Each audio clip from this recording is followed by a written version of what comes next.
Hello and welcome to the West Yorkshire Football Show. It's our instant match reaction to Coventry City 0, Leeds United 2. Leeds United following up the fantastic 7-0 home victory over Cardiff with a very comprehensive performance tonight against Coventry, and really they could have hit 7 again easily tonight. Crazy, absolutely crazy. I'm Stephen Brown. Joining me as ever is Jason Booker.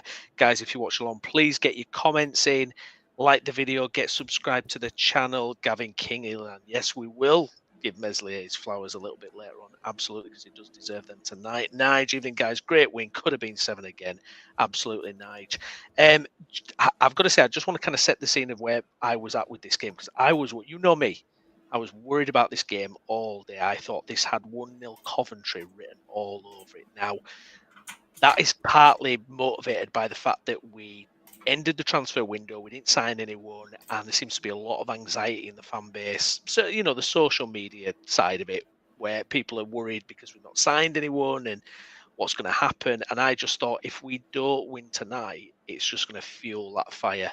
Lo and behold, I mean, it was just such a dominating, convincing performance, Jason. I mean, we just looked so full of confidence at the minute. And like I say, we should have won by certainly a few more goals. But what can you say? I mean, just a fantastic performance again. Yeah, it's mental, isn't it? I mean, it's 3 points, the same as the weekend with 3 points.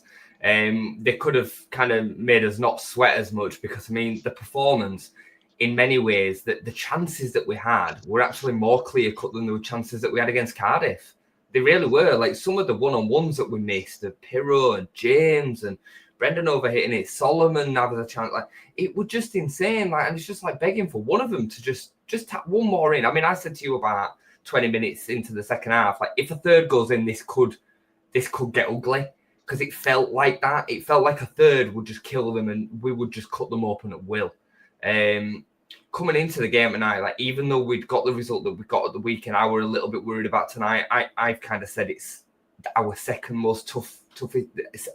toughest game between now and the end of the season. Coventry away, given the form that they're on, 4 straight wins, given the Frank Lampard effect, given the fact that they're not a bad side, they're on the verges of the playoffs. You know, they've got some good players within that squad, and honestly, they looked like any other Championship team again.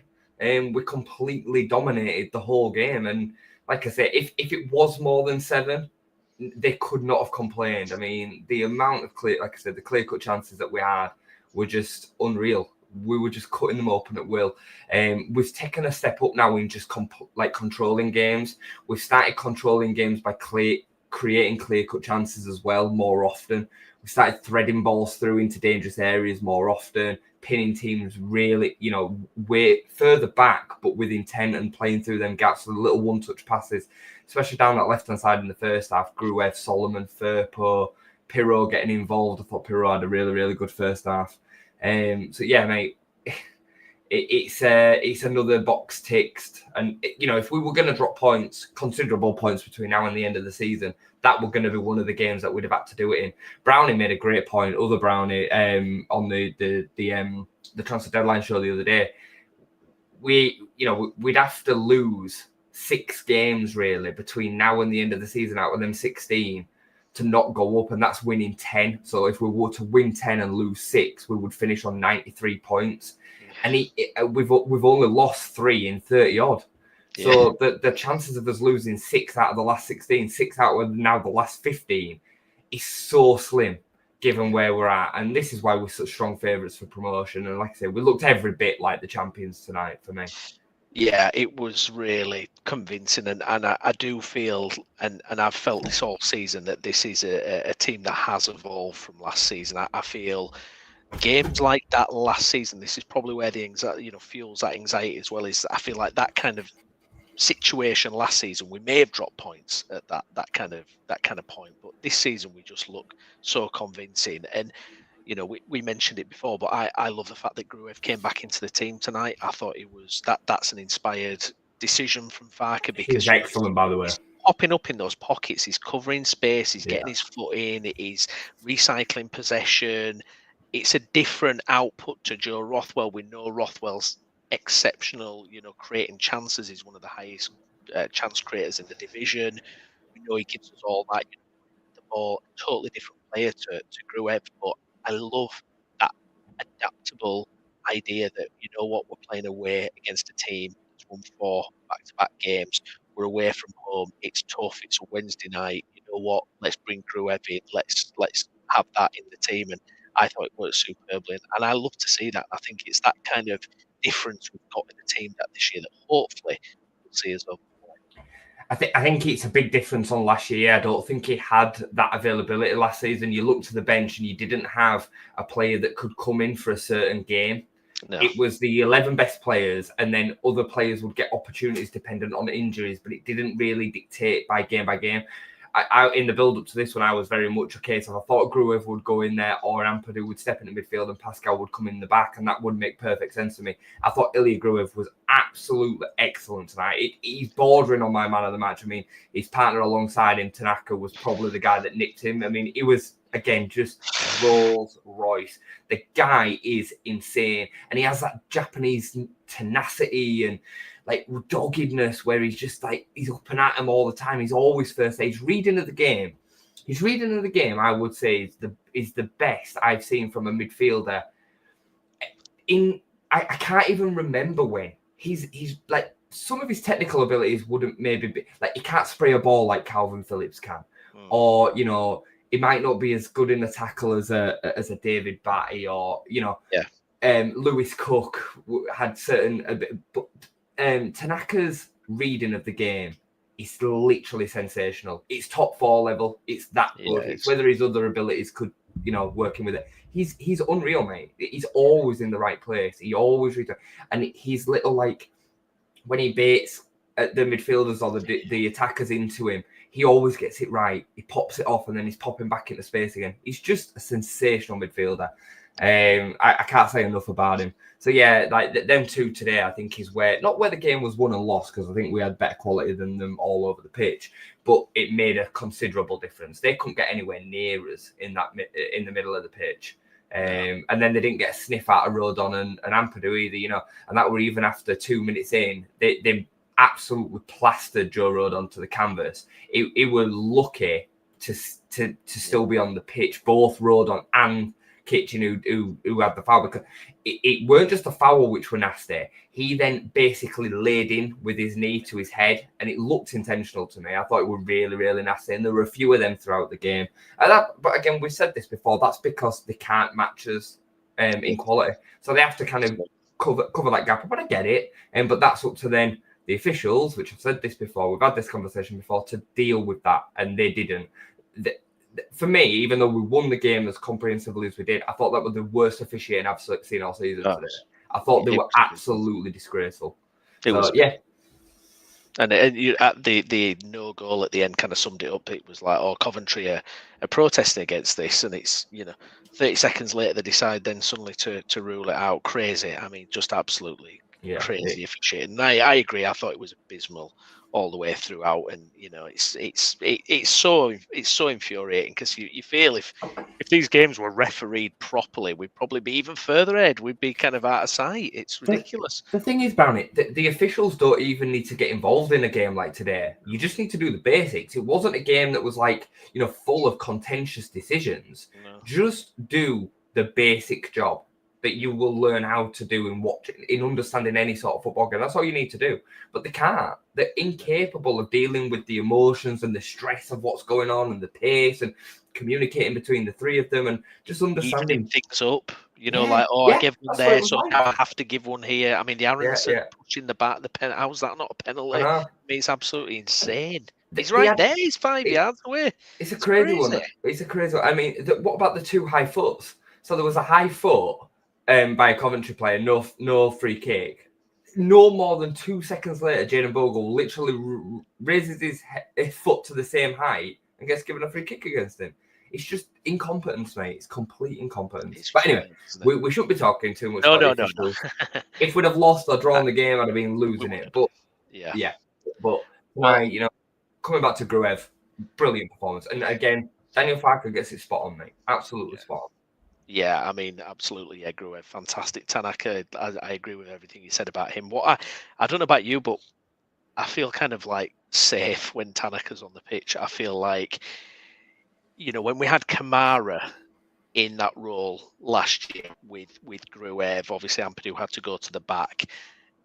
We just didn't have that kind of control in games. We didn't have, like you say, that guy whose positional sense is so incredible, the way he reads the game, the way he baits players. I just feel when Tanaka is there, I feel like we're going to be all right. And what I love about Tanaka more than anything as well is like he's up to the speed of the game immediately. He's not one of them where it's a rusty pass or it's a loose pass or miscontrols it or gives the ball away or stupid tackle, and it takes him 10, 15 minutes to set. No, he's bang. He's straight on it immediately. And when I'm watching him, I feel like I'm watching a Premier League player. I feel like I'm watching a guy who can play in midfield in the Premier League.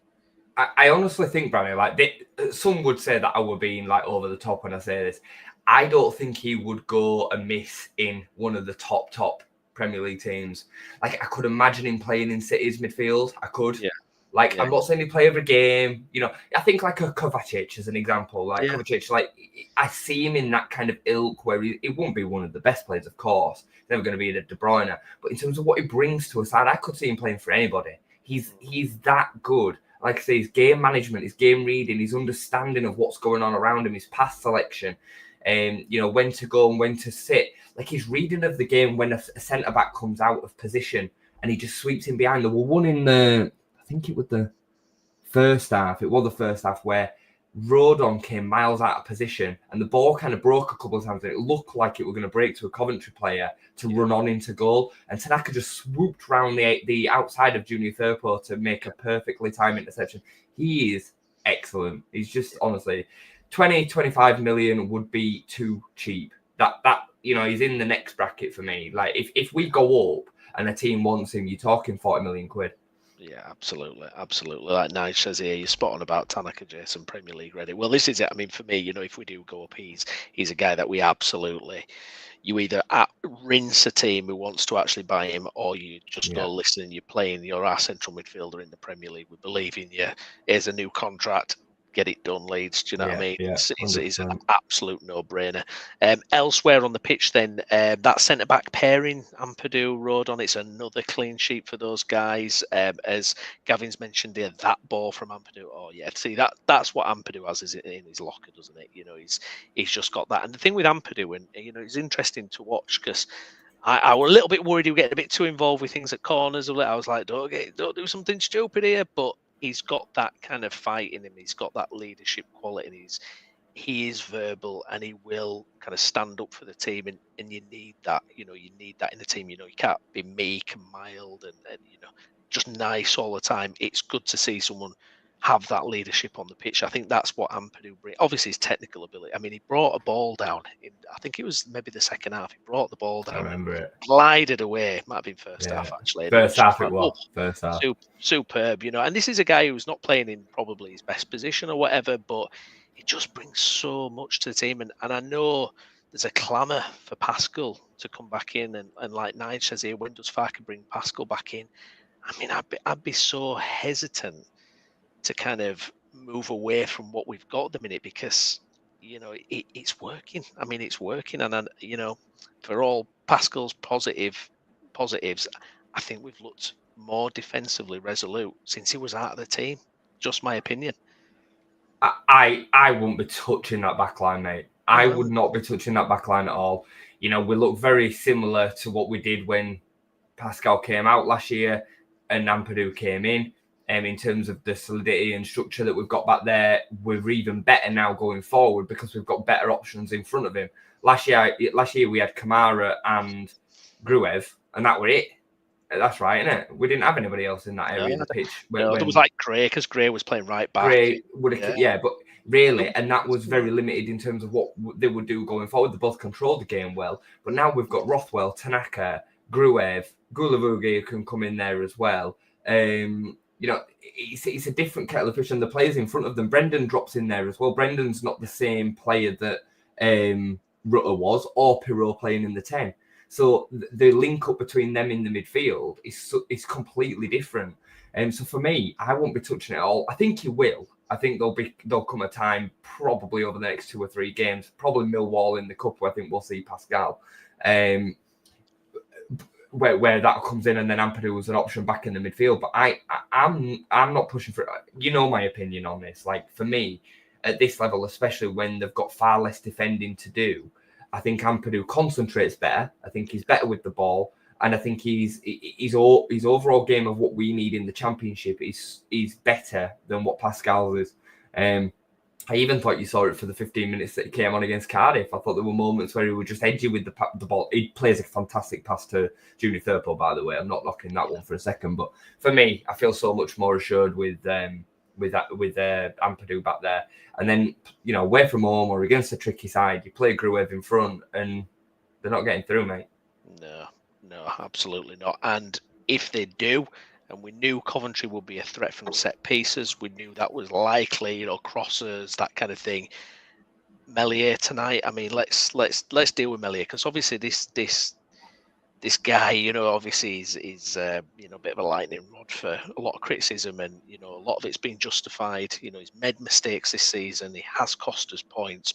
However, you're watching him tonight, and what I noticed about him as well was a couple of times when he got the ball out quickly as well. The one where he threw the ball long and it was a fantastic throw. I'm hoping his confidence is increasing, because those saves, Jason, fantastic, world-class saves. And that was a dangerous point as well, wasn't it? Yeah, it was. It was so, because we missed so many chances. It goes to 2-1. So all of a sudden, you're in trouble, aren't you? At 2-0, the game's never dead, is it? And that's why the next. The goal was so important, and that made them saves, especially the first one, because it was much earlier on, even bigger. Now, look, I'm going to just say this first off. Got to give the credit to Daniel Farke on this.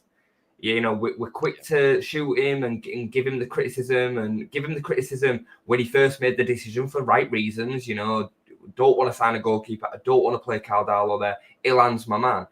At the point, at that time, I made the point that, maybe this is the way that he can get that next level back out of Ilan. The facts are is he is good with his feet. Points that I've made at close range, he's still really, really good at that. We see it every week. And since the whole game, he's had 5 clean sheets in a row, I think. 4 or 5. It's either 4 or 5, I can't remember. But he's not conceded a goal since, anyway. And he now is also pulling out some good saves. He's pulling out some good performances. He did make a couple against Cardiff as well. Like, we did have a couple of moments where he had to do something. Like, it weren't the weeks where he just has nothing on target. And today, he's staying ready for that one moment where we need him. And that's what we need from the game. Like, if that goes in once every 4 times, because that would have a big chance, and it was a hell of a save. That goes in once every 4 or once every 3, fine. It's just when it went in every time that it was the problem. And tonight, he saved that game being tricky. And that's what you need your keeper for. So props to Daniel Farke, because he stuck by his man. Maybe he has given him the confidence to start rebuilding properly from what happened to him 3 years ago. Because I've got a big understanding and acknowledgement of the fact that he was almost abused for the second and third season in the Premier League. And it's probably, left him in a confidence lacking position. So him and Daniel Farke deserve massive credit. I agree, yeah. And I think Farke's man management and the way he's improved a hell of a lot of players, it speaks volumes. And this idea as well, where we're kind of dismissed in some quarters as, Wilder loves to do it, where it's like Leeds have had the most money and they've got the highest wage bill. So that automatically, well, hang on. Well, Sheffield United and Burnley just came down from the Premier League last season. Sheffield United got a takeover. We sold £140 million worth of talent in the summer. We got rid of, 50 goal contributions or something, Rutter and Somerville and Gray last year. That's what we lost. We had to rebuild from that point. Kamara went out the door. This is not, for me, it's this thing of, it's just we had the money and that automatic. What did we spend? What was the big fee? We made Rodon permanent, but that's not like a new signing. He was here last year. Ramazani was a big fee. What about Tanaka? What about all these? Yeah, Bogle, Tanaka, 5 million, 3 million. Come on. Come on. It's like, so this idea that, just because of the money thing, I disagree with that completely. I think, if anything, we were up against it in the summer with the departures and what Farke's had to do. Yeah, as well, Brownie, like managing Leeds United is not the same as managing them other clubs. You know, like that is a reality. It sounds arrogant, but it's just the truth. Like any manager that comes through the doors of Leeds United has got a different challenge to deal with. You know, the expectation, the pressure, the history, and all the rest of it that comes with managing Leeds. It's not the same as managing Norwich. You know, for Daniel Farke and what he had previously. It's not the same as managing Sheffield United and Burnley. Their expectations are what they are. You know, Burnley, they know they're going to, you know, potentially go up in the next 2 or 3 seasons again and probably come back down. That's just the truth. Whereas we're already thinking, we're a prime example of this in the conversation that we had earlier. We're already talking about potentially being a top 6 team again. Like, that's the reality of it. Like, can we challenge for the Premier League if we get recruitment right over the next 10 or 15 years and we have redevelopment at Ellen Road? Like, that's where we are. Even though we've been in League One and stuff, that's what you have to contend with when you're managing Leeds United. Neil Warnock came through the doors and couldn't deal with it. You know, several good managers, the only man that could was Marcelo. And to follow a second act to that and, you know, like arguably do it better. Yeah. Now, don't get me wrong, Daniel Farke's got a better team. Yeah. But we also are far more in control and we dominate games far more than Marcelo's teams did, as attacking and as fun as it was. Like, Daniel Farke's dealing with all of that, all the expectation, all the fallout, all the pressure, you know, because there's massive pressure on getting this team up this season. So, yeah, I don't think you can knock any of it, mate. I don't think you can knock any of it at all. And I would love it, you know, if he was the man who can take this team into the Premier League and actually thrive in the Premier League. I would love it, because I actually think I really like listening to Farke. I love his ideas on football and everything like that. And there's always been this sense that he's kind of maybe the guy before the guy, you know, that's going to be some other kind of character, some other manager that actually kind of does all those things you've talked about there and potential future successors. I would love it if it was Farke. I would love it if, you know, this is his redemption as well. This is his chance to take a team at the Premier League. If it's backed properly, let's see what they can do. So full steam ahead. He's a top manager. Yeah. You know, like, is he an out-and-out elite Premier League manager? Probably not. He's probably not, because I think he'd already be there if he was. Yeah. But as far as, like, you know, you think of the top creme de la creme being the 0.001%. Daniel Farke's in that bracket below that, the top 1% of all managers in the world. Like, he is. Like, because of the amount of managers that there is, like, this is a serious top-level performer that's able to manage big egos and create a team and a unity together, create a structure that dominates football games. Absolutely dominates football games. I went into that tonight a bit worried. Yeah. I had no reason to be worried, because the setup of that team meant that we dominated so much of the game. If we'd have, you know, even if we'd have taken half of the chances that we had that we missed, we'd have won 6 or 7-0. So, like, what? I don't get what anybody now is complaining at. I've been there and I've had my reservations before, but at this level, Daniel Farke and the way that he set his team up is, without a doubt, the best we could ever hope for. And if Bielsa did not come before him, you know, even before Jesse, they would, mate. They would. We would see Daniel Farke the same way that we saw Marcelo Bielsa. He would have been the saviour. I'm absolutely convinced of that. And I don't see him like that. I don't see him with the same kind of, you know, shine as Bielsa. But I'm convinced that I would do if Bielsa had not followed him before. 100%. Yeah, absolutely. I agree.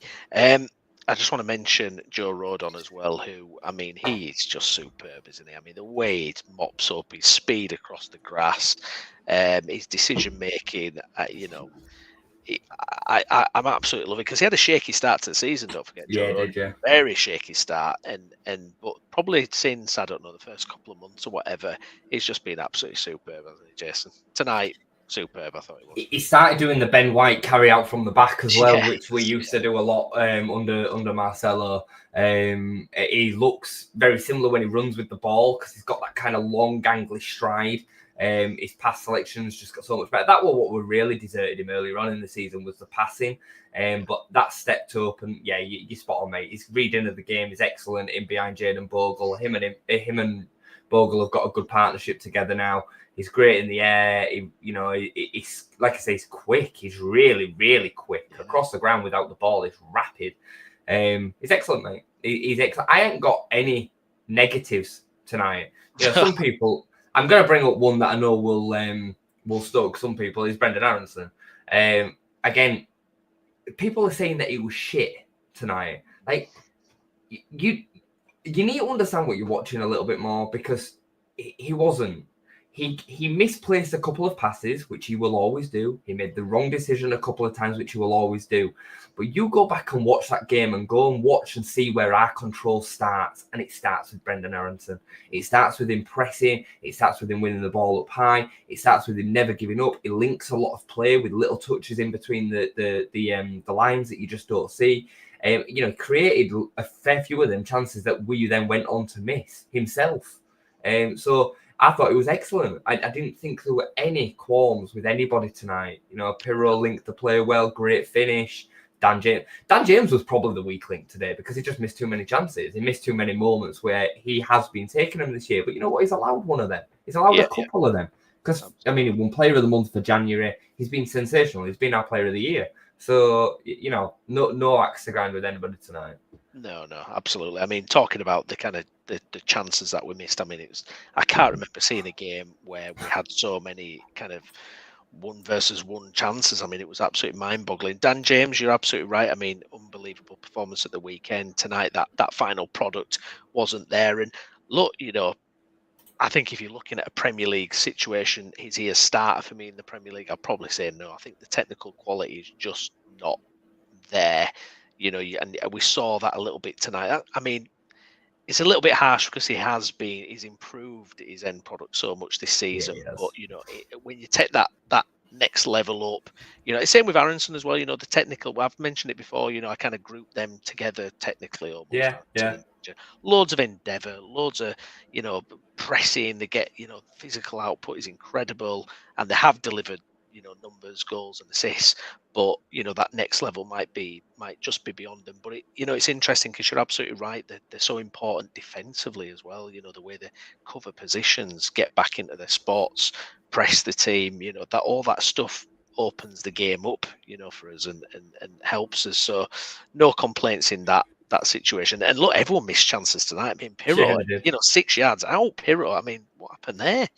Pirro were just, I think, taking it too nonchalantly. It was like, I'm the man. I've got the chance. I'll show you how to calmly finish this to finish 3-0. And then he went and fluffed it as well. That's how it felt. I think I don't like talking too much about being in the Premier League before we're there. But I think the them two players that you just mentioned are really interesting debates. I think Dan James would have a massive part to play in going up, because I think he just offers something that so many just can't in his rapid pace. And, I believe that we'd probably be playing more without the ball, and we'd have to hit a little bit more on the counter-attack. I think he'd have a massive part to play. And like you say, his quality has improved significantly under Daniel Farke. I think Brendan Aronson goes without saying that at best he would be a bench option within a Premier League side, because you would need a specified quality number 10 that could do more than just a really effective press with the odd bit of quality. You'd need it the other way. You'd need a player that ideally could do both, but you'd need a bit more quality, which is like I don't sit here defending the player that Brendan Aronson could be at Premier League level, but at Championship level, I'd argue is the best 10 in the division. I really would. Not because of his creativity and his skill, not a Georgina Rutter, but in terms of what he gives in this structure. I don't think we could find anyone better. And Daniel Farke don't think that we he's looked at Buendia, who went to the German champions, and last season we went for Amiri, who is still playing in the Bundesliga. So, these are the levels of player that would have needed to compete with Georgina Rutter last year and Brendan Aronson this year. So, I think it's a different conversation in the Premier League, but for this level, they're both sensational, mate, honestly. Yeah, no, I agree. Nigel, did Nonto stop Junior getting that third goal wide touch it? I want to say, do you know, I don't know about you, but is Willie looking sharp to you? He's looking sharp to me. I wonder if something's just clicked over again, and we know he's a bit of kind of hits form and he goes out of form. I'm just wondering if we're getting into a bit of a thing where his touch looked sharp to me. There was a bit where a ball came flying into him, and he turned it round the corner to Bogle or something, and I was like, oh, that's tasty, And he definitely has stepped up, mate. Yeah, he looks sharper, doesn't he? He looks more kind of on it at the minute. I think the last 2 or 3 performances, I think he's had to make do with being a bit more of a bit part, and he's probably taken it on the chin and started to come out because, Ramazani made an impact. Joseph has made impacts in smaller portions, but Ramazani definitely has. And Nonto's probably gone away. I think it was around the cup game where he's like, I'm going to have to do something here and step up a little bit. And he has, and that's all we want. He came on at the weekend, scored within 20 seconds of being on the pitch. And he's got a part to play. He's still only 20-year-old, and he has got bags of potential. Like, I don't know whether he's as good as some made him out to be. I don't think he's ever shown that level yet, but he definitely has the potential to get there. Technically, he's a better player than Dan James in terms of what he can do on the ball. And he just doesn't have some of the experience and the raw, explosive pace and, that Dan James does. But he's got a massive future. So, yeah, long may it continue. And he's one that should start on Saturday. And, again, hopefully he takes a chance. No problem for me. If he comes in and does better than Dan James, I don't care then if Dan James starts on the bench. I don't know. Like, I want what's best for Leeds United. It's just that it's shown this year that it's not a competition of who's right and who's wrong. It's about what is actually the reality in front of you. And Dan James has staked his case and taken his chance and played brilliantly all season. So he's the man. Same as Solomon. Agree. Enzio, Dan seems to get too excited at times with his finish, always 100 miles an hour, but he has a real thorn against teams in this division. Hopefully, Prem with a bit more composure. Yeah, exactly. And that's going to come to him as well. I mean, he's like 27 now, he's Dan James, and, things start to kind of, when you've been playing that long, he can really, really develop into that next level player potentially. I mean, he's going to be, I think you're right. I think he's going to be an asset in the Prem. I don't think he's a starter necessarily, but you never know. I mean, it's going to be different, isn't it? We're not going to have all the possession like we do. And, depends how we set up, doesn't it? That threat. It depends how we set up. I mean, I honestly think that there's a case to be said that Dan James is the Championship Player of the Year. The Championship Player of the Year has to come from us so far. If we were going to give that to somebody right now, and I think a lot of people would vote that Dan James has been our Player of the Season. Yeah, assists, goals, defensive awareness. The commitment that he shows. He's been fit this year more than not. I think he's been brilliant. And so then you're talking about Chris Somerville, Jorginho, Rutter levels of contribution throughout the season, and that's the play that you would then be taking up. So it's a serious asset. And there's a reason that Man United paid the money that they did for him. There's a reason that he played for a season in the Premier League with Fulham. There's a reason that Leeds United paid the money that they did for him, and Marcelo Bielsa wanted him so much in the Championship and in the Premier League. You cannot train a lot of what Daniel James is really, really good at. No. What he's not so good at, most of that you can train, and Daniel Farke's done a lot of that over the last 2 seasons, and that's why he's such a rare commodity. There aren't many players in the Premier League like Dan James. No, it's true as that.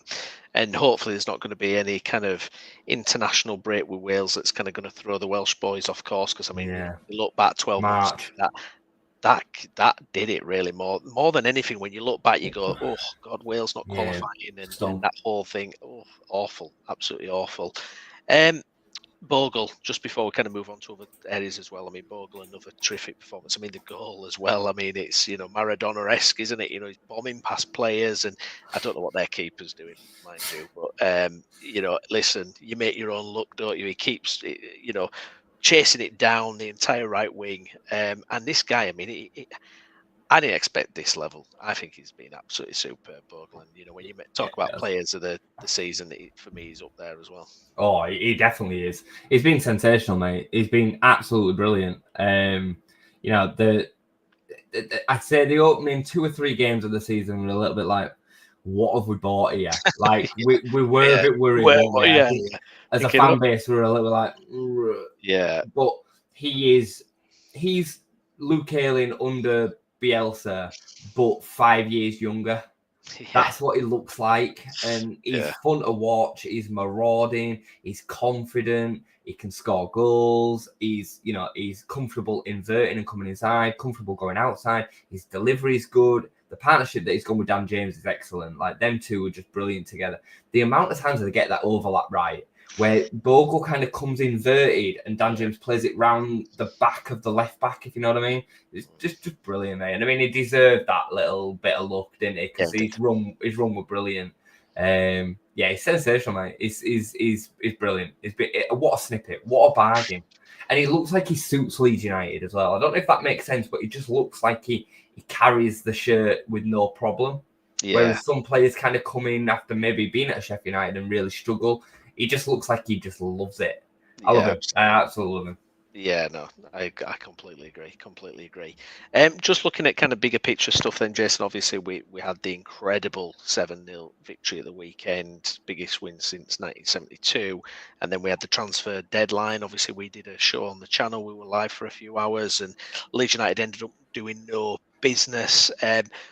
What's your thoughts on Leeds not being active in the window and not signing anyone?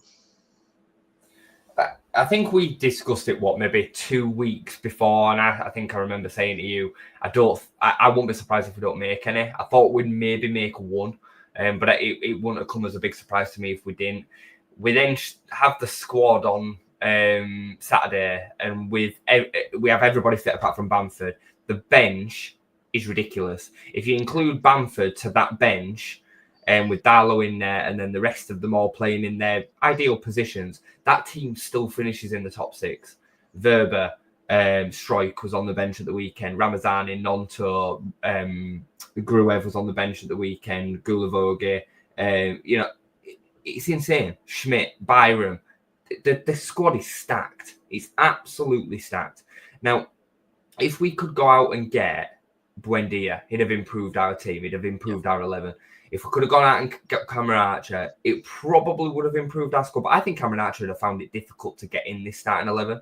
I think he would have done, but I think he would have struggled to, because I think he loves Joe Perot and I think he loves Brendan Aronson. And I don't think Cameron Archer's a specialised 10, as in that he would come in and instantly replace Brendan Aronson. It's a bit like Brendan's a bit of a makeshift 10 in himself. He can play there, but he'd prefer, I think, to play on the wing.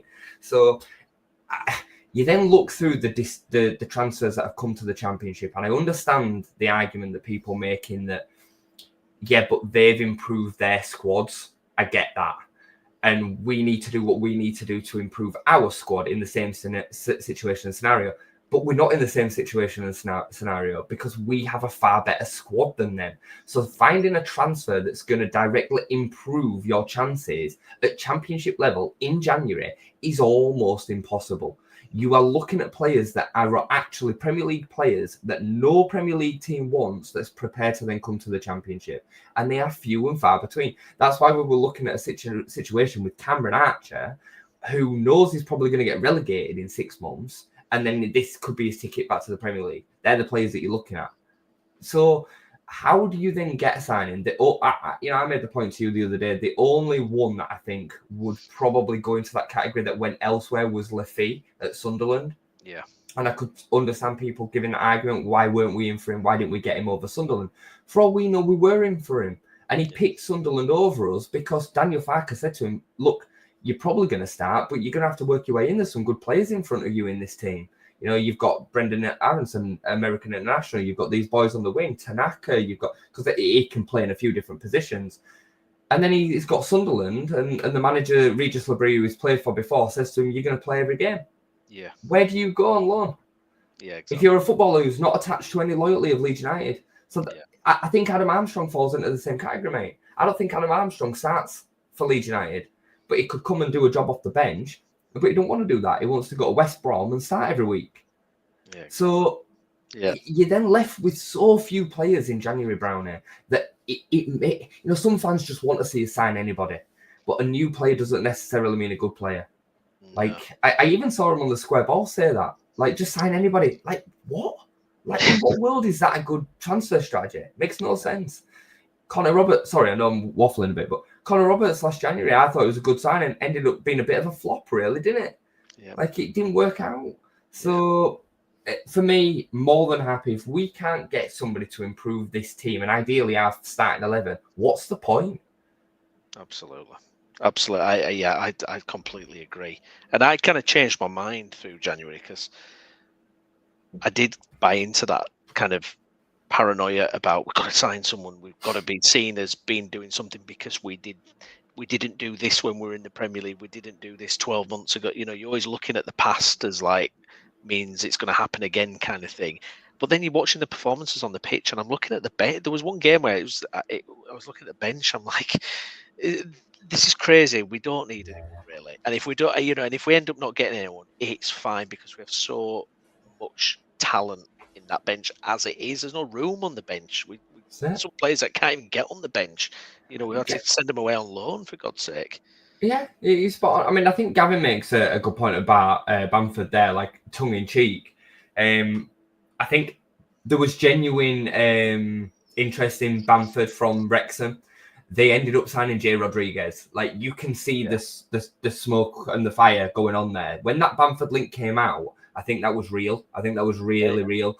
And they ended up because they ended up signing two, did Wrexham? They signed Sam Smith from Reading and they signed Jay Rodriguez from Burnley. And Jay Rodriguez and Patrick Bamford, you could say, are on similar trajectories. Jay Rodriguez a bit older, but you know, both past Premier League strikers on big money, and they went for Rodriguez over Bamford, probably because he's fitter. And I think if that deal had have happened, you'd have probably seen another striker come in to compete with Joseph and Pirro. But with Bamford coming back in, the squad already start. Ramazani can play there, Nonto can play there, Joseph can play there, and Pirro's never injured, by the way. Pirro's not missed a championship game for something like 4 years. He's he's always fit. You know, he doesn't really put his body on the line. He's not that kind of player. But he's not, though, is he? So, but he missed one game last season, which was Salford away in the Cup, which he might not have started in anyway, and he had a flu. And he hadn't missed a single game for Leeds United. So how do you even sell an opportunity to a third place striker when the fact is that you've got the best, on paper, the best championship striker there is in Joe Pirro, and then Matteo Joseph, who, you know, has got bags of potential and is well thought of by the club, and then Patrick Bamford, ex-England international, on 40 grand a week as the third choice. Like, how do you sell that to Adam Armstrong or whoever else? Like, it's an extremely difficult position to put yourself in for transfers. And I made the point in the group: Real Madrid, top of Spain, no transfers. Liverpool, top of the Premier League, no transfers in January. Bayern Munich, top of the Bundesliga, no transfers in January. Leeds United, top of the Championship, no transfers in January. It is not always a recipe for success, isn't signing in January. It's not. No, and you know, like what Browney said, you know, the other night, you know, if you look at the team photo, you know, the winners, it's normally the same players that are on the team photo at the start are the ones celebrating at the end. So what this reaction, though, this kind of negative kind of critique, or, you know, people coming out and not happy with it, and the negativity around it, I mean, is this that thing that we've talked about where there's just this kind of Leeds United thing of we've got to have something that we're raging against? You know, it feels like we got so used to it over 20 years of bad ownership, bad players, bad teams, bad managers. We just you know, we just need it, don't we? Like, there's got to be something horrible. There's got to be something wrong going on. There's got to be some kind of question. I mean, I was watching some content and they were kind of questioning, you know, about the recruitment team and the ownership and what this says about the ownership. I'm like, what about all the recruitment that we just did in the summer? I mean, what about all that? I mean, it didn't have to be this way. We could have come down from the Premier League and we could have been Luton. Yeah. We could have come down from the Premier League. We could have ended up like Stoke. It wasn't a given that we were going to come down and challenge immediately again. I think it's a great point. I mean, if I were the owners and I saw some of what gets said on social media, I'd tear it up and just disappear back to America. I would. Like, it blows my mind. I think it's a combination of all sorts of stuff. I think what you've just said, I think we definitely are a bit of a fan base that are a bit like almost like a victim abuse, where they kind of keep on accepting it and just wanting it. It's weird. Like, it's really, really weird. And I think we're entitled. I think we're extremely entitled as a fan base. I think I think all fan bases have a certain amount of January is exciting. We want a transfer. It's new and it's fresh and it's sexy and exciting. And we've lived through years of, you know, making signings in different windows that don't work out at all. And, you know, you'd think you would kind of be more burnt by that. And the facts are, we're not. We're like, just give us a bit more. Let's try it again. So I think, and I think there's a big dose of fear. You know, the fear attached to not going up this year. We mentioned it at the beginning of the season before ball was even kicked. And again, I think testament to why this team and Daniel Farke are so special in that they've been able to deal with that and still put themselves top of the trees. That's not easy. So I think a lot of it comes down to that. There is a huge amount of fear around not going up this season because we know if we don't, there'll be churn and there'll be a likelihood for us staying in here for a lot longer. And it also makes the journey back to hopefully being, top 10 Premier League team even longer than it needs to be. So I get it. It just doesn't serve any purpose. No. You know what I mean? And it does also, it's credit to Farke as well, because not only are you managing Leeds United, which is difficult in of itself, but managing a Leeds United where the expectations are so sky high and this pressure. I mean, that's the other thing, isn't it? I mean, I remember towards the end of last season, you look at that QPR 4-0 defeat away, and suddenly it just felt like the weight of the world was on our shoulders, and other teams just don't have that, do they? They just don't have that thing. Whereas Leeds, it's just, even though we got the monkey off our back in terms of we got back to the Premier League, but I think for a lot of people it was completely cut short, and it was just, it got away from us when that was supposed to be the first, building block to getting back to being a team that challenges that top 10. We've seen this before, though, haven't we? We saw it the season that we got to the playoff final against Watford, didn't turn up. We saw it the season, not after that, but the one in the -15 when we went to Doncaster and got beat by a terrible Doncaster side, and we had a stacked team. We see it the season after with Bottle Automatic, and we lose to Millwall in the semis.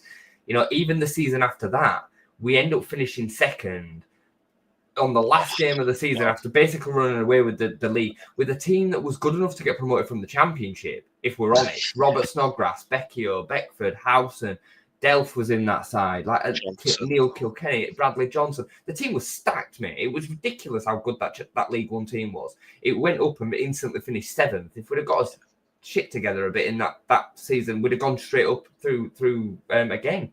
So this is what you have to deal with to be a Leeds United player and a manager. And again, I think it's exactly why this team deserves the credit that it does, and Daniel Farke deserves way more credit than what he gets, because it's a tough gig, man. Yes, he's got a fantastic squad, but that does not mean that you then just miraculously get promoted and it's done. Like, every week you have to go out there and perform like that. I often think when I'm watching these games, like, to stay focused to that kind of degree for so long is so difficult, especially playing the way that we do. 70 minutes comes, 80 minutes comes, and they're still super focused and switched on for another game, tick it off, another game, tick it off. That takes drilling, man. Like, it's serious drilling.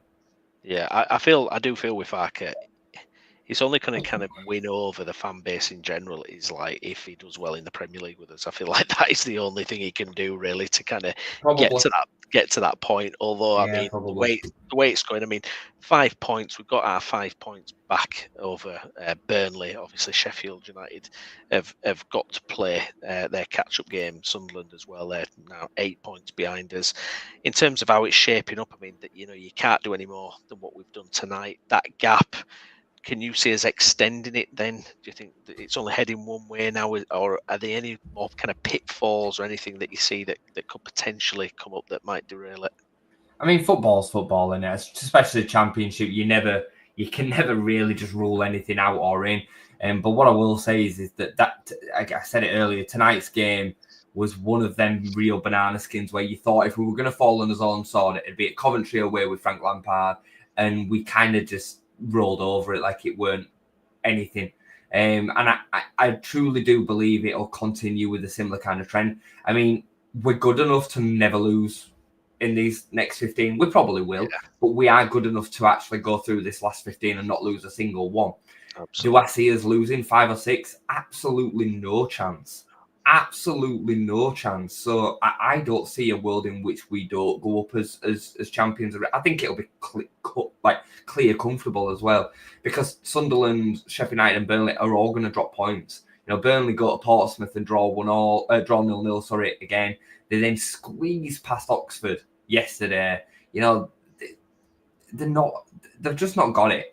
They've not got the substance to win every single week. Sheffield United have always thought would kind of drop off. They've done extremely well to keep going. Sunderland, they draw at home at Plymouth, and like we are head and shoulders better than any team in this division, mate. We are, and if we don't go up by any sort of weird, miraculous happening, it'll be on the players and it'll be on Farker, and I'll come and we'll have a conversation about that because they will have massively failed. Thought it earlier on in the season, but as this season progresses, you see it more and more. This team is head and shoulders above everybody in the division. Absolutely. Head and shoulders. Yeah, absolutely.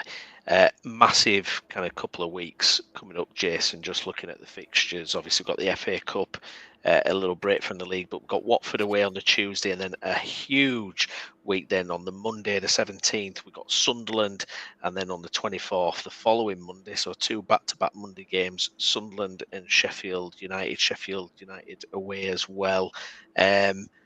I still feel looking at us though, if we go and do our business, we've got absolutely nothing to be worried about. They'll have that.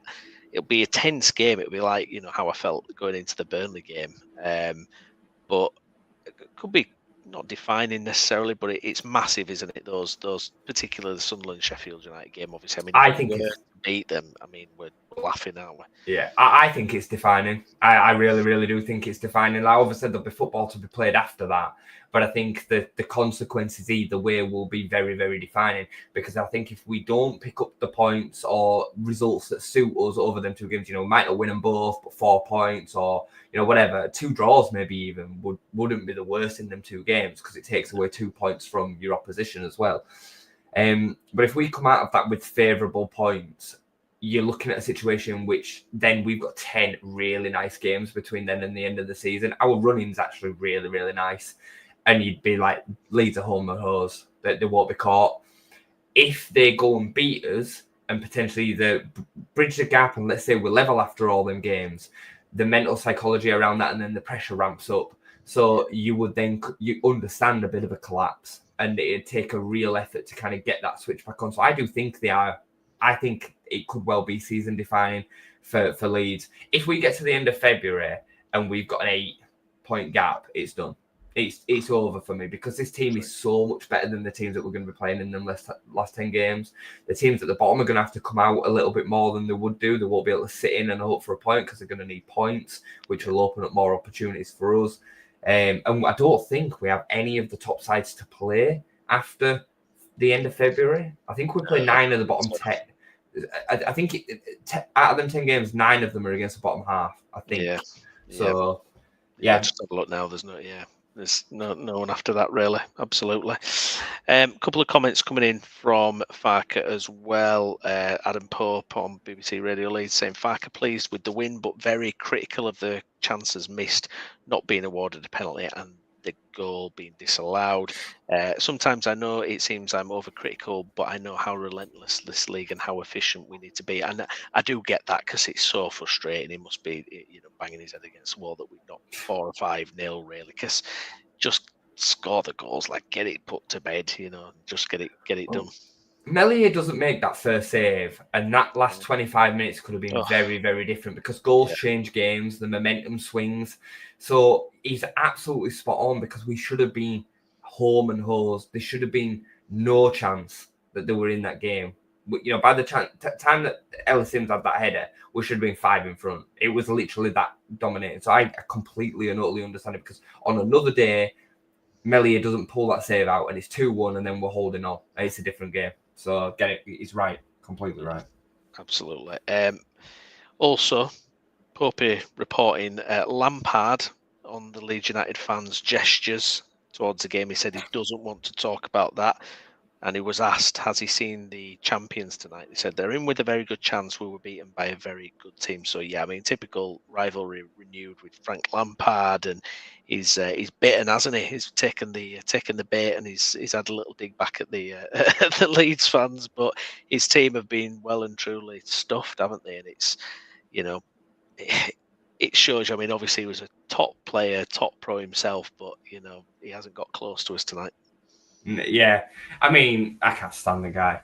I think he's done a decent job at Coventry so far, and I think, it was probably a move he needed. I think he did need that kind of step back down a little bit. Yeah. I don't think he did a great job at Derby. I think he finished. He finished sixth when really he probably should have finished in the top two with that Derby side. When you go and have a look at what some of them players have gone on to become, he then got the Chelsea job by default. I took him in a season in which they couldn't make any transfers, and I think he fell on a bit of a lucky remedy with some of the kids. Got sacked, got the Everton job, didn't deserve that, got sacked. Like, for me, he's probably at this kind of level. I don't think he's in the same ballpark as Rooney. I think Rooney's just a terrible, terrible manager. I think Lampard has got something about him as a manager. But yeah, he's very petulant. He's almost like a spoiled child, isn't he?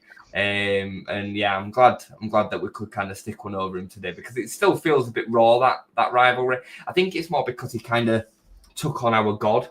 He kind of slandered our Bielsa, and I don't think we will ever kind of forgive him for that.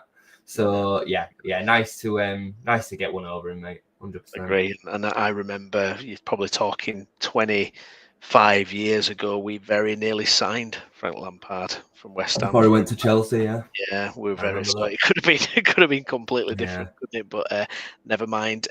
Sly, not convinced here. We saw Farke collapse last year after a run of good games. Well, what more can a man do, Sly? Like, what more can he do? You know, we last season was a different concoction, and you know, a lot of that comes down to the players as well, not just Daniel Farke. So yeah, sure. Like, but what? I mean, would you question Bielsa after we you know messed up the first time around? No, you wouldn't. So no, for me, he's done an unbelievable job. He's on track to finish with something like 100 and something points. I mean, his total points accumulation in the Champions, there can't be anyone near it's that. The best ever. He's statistically the best Championship manager ever in terms of points per games. He's, you know, him and Mick McCarthy and Neil Warnock, I think, are the only managers to have won the Championship twice. He'll be the only manager ever to have won it 3 times if he wins it again. You know, I don't know. I don't know what some people want. I wasn't convinced after the playoff final either. Like, we spoke about it before that conversation on the way back up here from Wembley. We wouldn't have been too upset to see him go. I think, you know, there's some emotions talking straight after the game around that, and you know, a sense of reality to the situation, and the managers that you could hope to attract at this level. You know, Bielsa was a once in a lifetime. Daniel Farke is literally the best you could hope to get. He's, you know, he probably could have held out for a top league job somewhere else. He probably could have done, but he came to Leeds to try and have another go at the Premier League. So, God knows why he did. Why did he do that? Anyways, I'm glad he did. Gavin reminded us here, but yeah, Middlesbrough away actually is in. I think that's the one. I think that. I think they're. We've got Borough away and Sheffield United away, haven't we? Sunderland at home to come as well. But I mean, Borough are a bit of a funny one. Like, one week they look great, and then next week they look terrible. First Sunderland win at the Teesside in 17 years last week. They somehow managed to get rid of that one. So, Borough are a funny one, but they did make some good moves in January. So that'll be an interesting one to watch. Yeah, it'd be interesting, that one. John Evening thought the team was great tonight. No complaints about missed chances, but the ref was poor. Sims lad looked decent. Would like him in the summer. Oh, John, you're going to get Sims.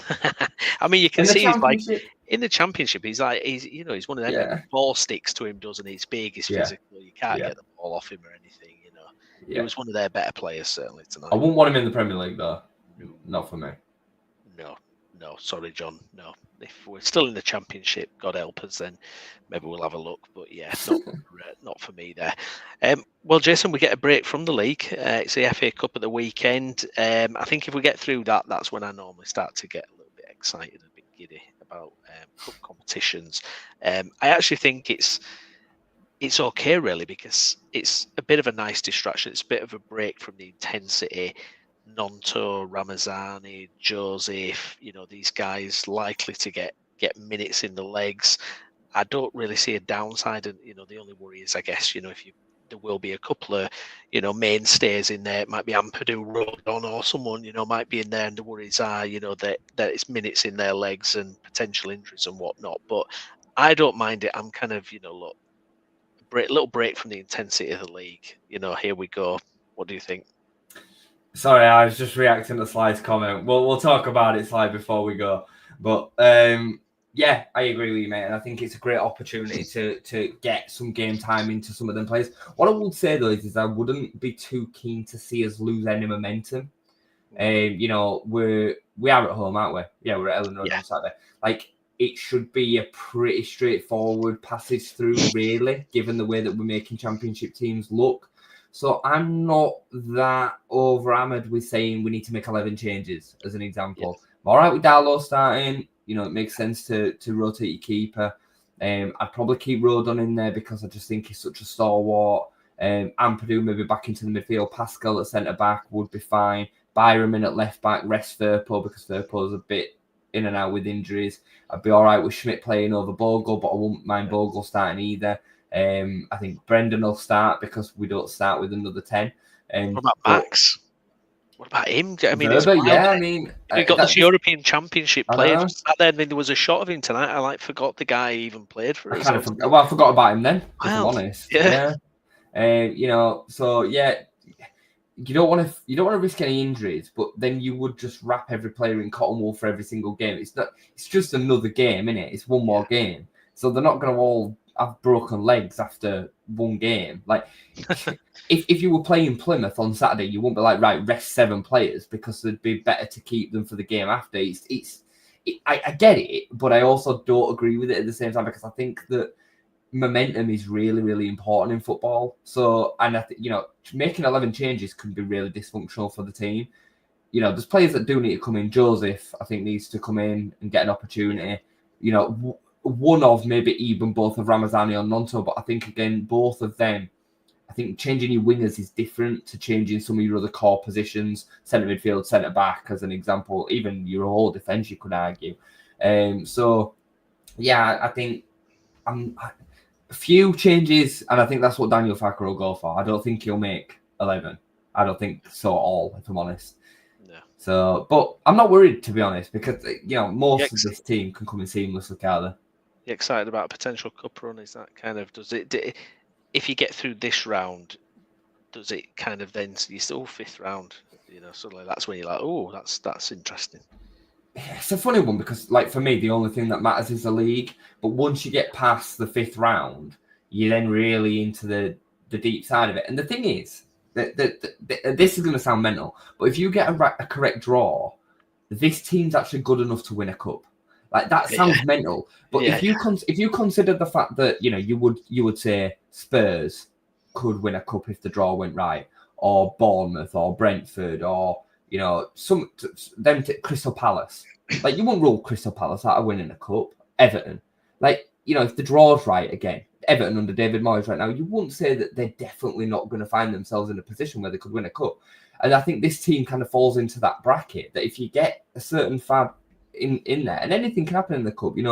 City getting to the final a few years ago, Swansea winning the League Cup. All these things happen. So it's funny because I won't rule it out, and then you would start getting excited about it. But I do hear the league takes precedent. Argument too. Well, the last time we won 7-0 in the league was in 1972. We also won the FA Cup in 1972. So look, the universe works in mysterious ways, doesn't it? So we'll wait and see. But yeah, it's I don't mind it. A bit of distraction from the intensity of the league, and we'll see what Farker does with that one. I'm not stressed, me though. No, I'm not stressed. For me, 15 games to go, another one. Tick them off. 15 games, it's nothing, is it? It doesn't feel like a lot at all, does it? No, I don't. It doesn't. It's such a slog as well, in it. That all these 31 games played already. It's bonkers, absolutely bonkers. Jason, anything you want to cover before we get off, mate? No. Huge banana skin avoided tonight. Really did worry. I didn't think we would necessarily win tonight, and not only did we win, but we won comfortably. Could have won by a lot more goals. Followed up from the weekend professionally with a top performance. Great to watch. Nobody can again say that was boring, because it was anything but boring. It was brilliant. I saw somebody in the build up to the game say, "Oh, another snooze fest incoming," because Gruev was starting. It's like, oh mate, like, you know, we draw one game against Burnley 0-0 against a team that's drew 0-0 10 times this season in a game that it's a must not lose in that scenario. Like, what are you talking about? Everything is going really swimmingly, almost too perfect. Players are playing themselves into form that you maybe would not have considered earlier on in the season. I think of Melier, I think of Gruev, looking essential parts of the team again. Pirot scoring again. He's now on 12, I think it is, for the season. After people were questioning him, been brilliant the last two. Brilliant. We're in a good spot. No negatives. Good spot. Come on. Up the boys. Up the boys. Good stuff. Okay, me and Jason, we will be back again as ever for all the Leeds United match reviews. If you've been watching along live, please do like the video, get subscribed to the channel as well, and get your comments in if you're watching this again later as well. We're all over social media as well. We've even got TikToks, Twitters, and all sorts. So please do follow us on all those things. But as for now, that's the end of the show. I've been Stephen Brown. With me as ever has been Jason Booker. Jason, thank you very much, mate. Thank you, mate.